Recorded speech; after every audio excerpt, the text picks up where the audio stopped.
You're lying in bed, lights off, and instead of sleeping, you're the star of a scene that'll never happen. Maybe you're giving a speech so good the whole room goes silent.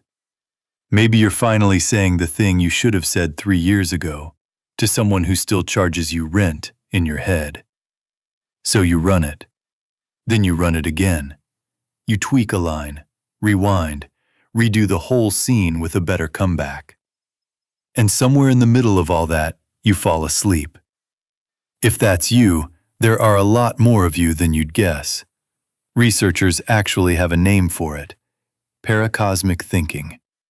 Building elaborate, self-directed stories inside your own head. And it runs deeper than daydreaming.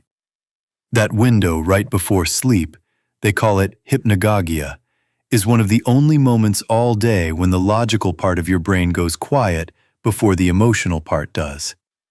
And in that gap, everything you push down floats back up.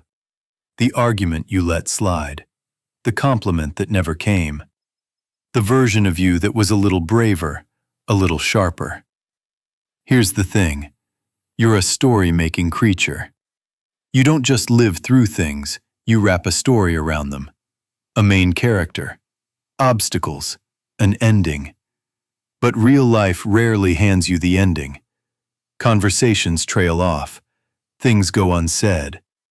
So your brain keeps the draft open, and that pre-sleep window is where those drafts get edited. And that editing isn't crazy. It's identity maintenance. You're rehearsing who you want to be. Jerome Singer at Yale spent decades studying this. He found that people who do the positive, constructive kind, with a real narrative and an emotional payoff, actually score higher on emotional regulation and creative problem-solving.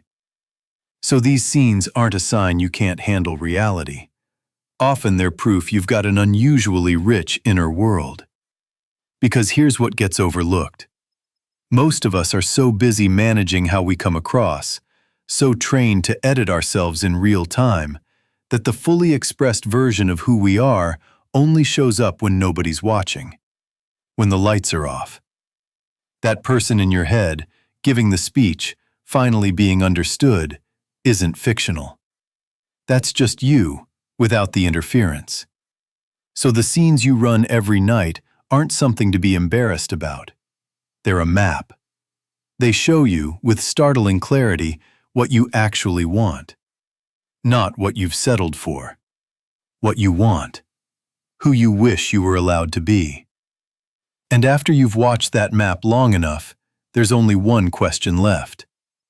Are you ever going to try to live inside it? So tonight, when the lights go off and the scene starts playing, pay attention to what it's about. The want underneath it has been trying to tell you something for a while.